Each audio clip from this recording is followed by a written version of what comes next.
Salut tout le monde, on va attaquer la micro-attaque que j'ai vraiment envie de présenter depuis tellement longtemps. C'est le genre de truc que j'ai mis tellement de temps avant de le voir et de le comprendre que c'est même frustrant parce que des fois je l'ai expliqué à des potes à moi qui entraînent et les mecs ils me regardent me disant ouais bof etc. Mais je sais qu'en fait ils l'ont retenu et qu'ils vont l'utiliser, c'est un truc, enfin moi je trouve ça juste exceptionnel. Et toutes les équipes pro ne l'ont pas cramé celle-là parce qu'elle est assez discrète. Donc on est toujours dans cette fameuse zone 2, donc du coup après une relance de jeu avec le bloc 10.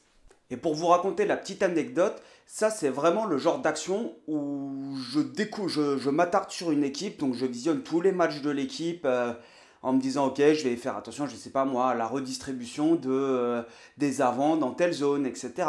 Et tu essayes de comprendre un petit peu comment ils font, et plus tu regardes et plus tu vas t'attacher à des petits détails qui font que le rugby de haut niveau est différent entre toutes les équipes, chacun a sa manière d'aborder les choses. Et sauf qu'il y a des actions qui te marquent. Et tu vois, à un moment, il y a une action avec un franchissement.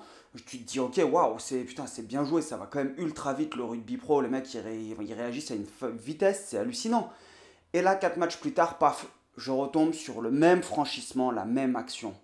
Et là, ça fait ni une ni deux. Je me fais, ok, je vais reprendre tous les matchs de la saison pour étudier tous les déplacements dans cette zone. Et donc, du coup, c'est comme ça que j'ai découvert ce type de micro-attaque qui est vraiment ultra intéressant. Donc, on part dans donc, on est toujours dans la zone 2 pour attaquer l'intervalle I1, donc l'endroit où les défenseurs sont en train de circuler. Celle-là, elle s'effectue essentiellement avec l'ailier, voire l'arrière, mais plutôt l'ailier. Ce qu'on va chercher, c'est avoir un profil ultra rapide. Donc on a notre fameux ruck qui est ici en bord de touche. On va avoir une première relance de jeu où tu consommes des joueurs. Les bleus, vous l'avez compris, c'est les défenseurs. Les jaunes, ils sont plus gros, donc c'est les avants. Et puis les rouges, pour l'instant, faudrait que je me fasse des petits aimants avec des numéros. Mais pour le moment, non, je garde juste ça. Et donc du coup, on a bien les rouges, c'est les profils 3 quarts. Donc on a le 9 qui va venir au niveau du ruck normalement. On a les avants qui sont, enfin des joueurs en tout cas, qui sont en train de circuler normalement dans cette zone. Et on se retrouve avec cette structure en 1, 2, 10.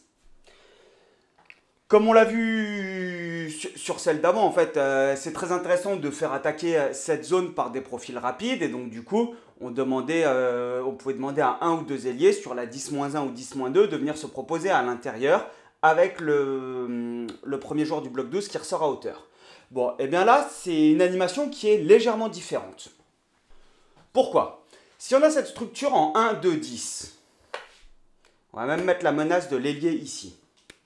On sait que ici, le premier leader défend avec le deuxième en zone et que le troisième défend ici. Donc là, pour l'instant, toutes les zones sont couvertes. D'accord? Donc si le 9 porte ici, on défend bien en zone. Si ça vient attaquer avec le 10-1, on défend bien en zone. À partir du moment où on a réussi à circuler et à se replacer, évidemment. Donc si c'est en cours de circulation, forcément, il va y avoir plus d'espace. Mais on va partir du principe que là, les joueurs ont bien circulé, ont bien réussi à se repositionner. Donc, on se retrouve avec ces trois leaders défensifs. Et maintenant, la question que je vais te poser, et je vais te laisser 10 secondes pour me trouver une réponse. Si mon ailier, au lieu d'avoir l'axe de course pour venir se proposer ici, il double ruck. C'est-à-dire qu'il passe d'un ruck à l'autre, donc soit pour aider à la conservation, parce que ici, par exemple, tu n'as que deux joueurs, tu peux demander à ton dernier rucker ici de double rucker, ou éventuellement pour passer relayeur. Dans ce cas de figure,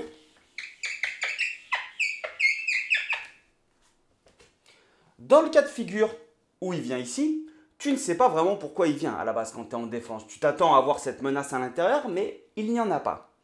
Et là, ton 9 se décale de 3 mètres. Comment est-ce que tu défends sur une structure comme ça? Puisque ton premier attaquant, ce n'est plus celui-là, c'est celui-là. On peut supposer aussi qu'il peut y avoir une autre menace à l'intérieur encore. Comment est-ce que tu défends là-dessus? C'est parti 10 secondes.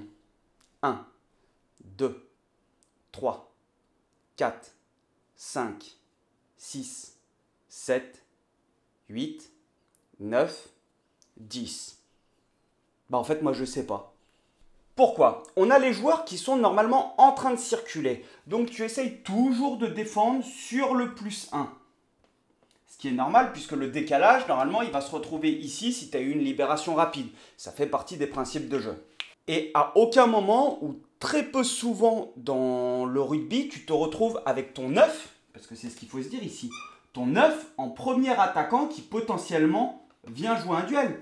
Le 9, il vient attaquer les bords de ruck, il va attaquer ces zones qui sont proches du ruck ici, mais il ne vient pas attaquer, affronter frontalement un avant. Et c'est là où ça devient très intéressant, c'est que tu pars sur moi, ce que je vais appeler un 1-2. 1-2.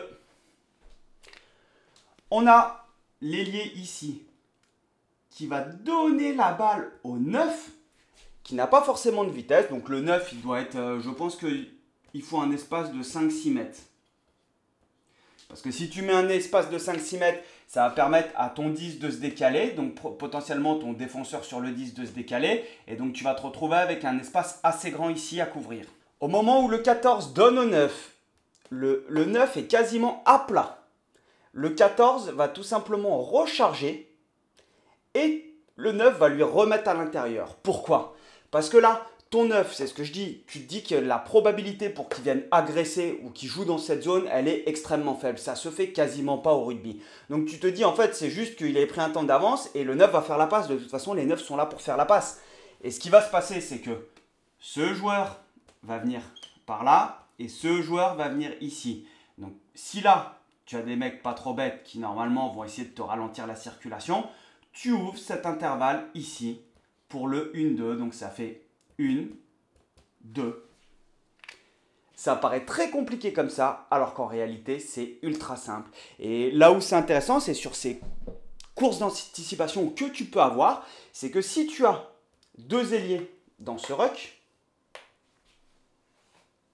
j'efface pour que ça paraisse plus propre.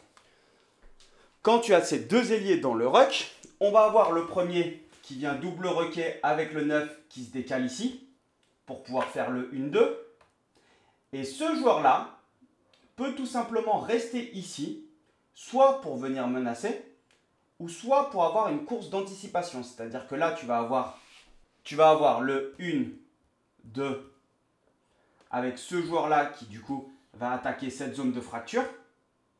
Et celui-là peut déjà anticiper. Et donc tu vas te retrouver avec un soutien à ton intérieur directement au moment du franchissement. Et là tu te dis mais c'est complètement tordu, c'est infaisable. Et ben on est parti, je te montre ça en image. Après attention, ce type de micro-attaque, tu vas les tenter un certain nombre de fois sans pour autant les réussir.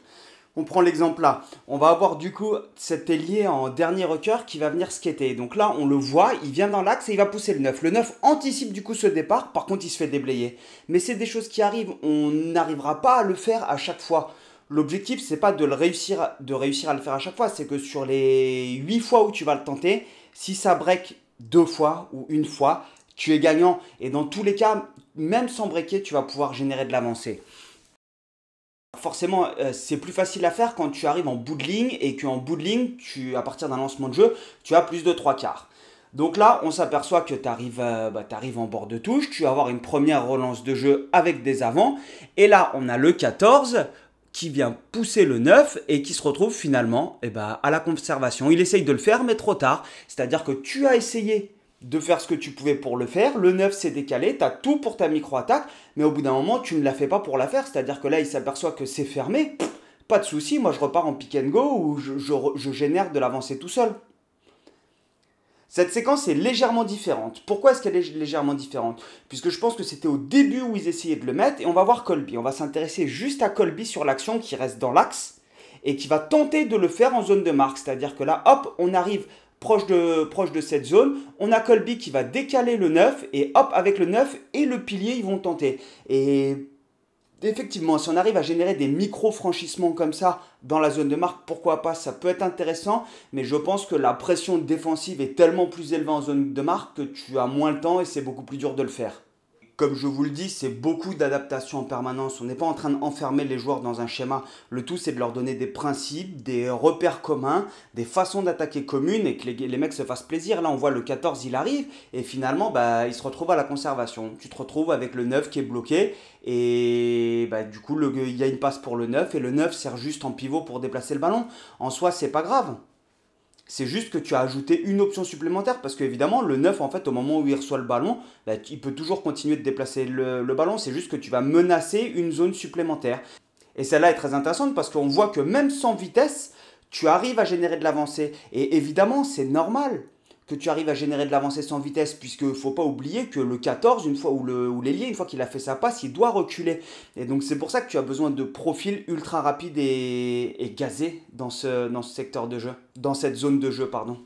Et là, pour l'instant, tu te dis, ouais, ok, moyen, quoi. Pour le moment, tu as des micro-franchissements et c'est pas non plus réellement franc. Et bien justement, là, je vais te montrer. Là, je te donne des exemples de quand il le tente, où ça ne réussit pas à chaque fois. En revanche, là, tu vas voir, tu as une première de relance de jeu avec le bloc 10, où tu as un mini gain de terrain, même pas, une sortie pas spécialement rapide. Par contre, paf, paf, là, tu es parti sur ton 1-2 avec l'autre ailier qui ressort à l'extérieur. Et quand tu regardes, ça va à une vitesse, en fait, tu as presque l'impression que c'est de l'inspiration. Tu te dis, ok, pourquoi? Pourquoi est-ce que ça se passe si vite? Et tout est calculé. Il faut bien avoir conscience d'une chose, c'est que si tu donnes des repères comme ça à tes joueurs, ils vont s'en servir, ils vont pas s'en servir. Par contre, tu leur offres une corde supplémentaire, tu leur ouvres les yeux sur une façon de jouer au rugby et sur les prises d'initiative qu'ils peuvent avoir. Ensuite, il y aura du déchet, tu le sais qu'il y en aura du déchet. Mais par contre, ça t'amène des situations qui peuvent être des situations réelles de break et où tu franchis clairement. Et c'est ce que tu cherches. Tu cherches en fait à tuer les actions le plus rapidement possible au rugby. Tu cherches pas à déplacer le ballon pour aller forcément dans une zone de fracture. Tu cherches à attaquer le plus efficacement et le plus rapidement possible. Je commence à m'en mêler un petit peu quand je parle trop comme ça. Et la dernière, bah, tu le vois, le loup, il l'avait cramé, ils l'ont repris. Et donc, tu as le loup aussi qui s'est mis à la faire. Tu as une ou deux équipes en Pro D2. Mais pour le moment, c'est les seules équipes que j'ai vues utiliser un schéma comme ça. Et quand tu as des ailiers qui sont explosifs et qui sont rapides, que tu les opposes face à des profils longs qui sont en train de circuler, moi, je pense que c'est cadeau.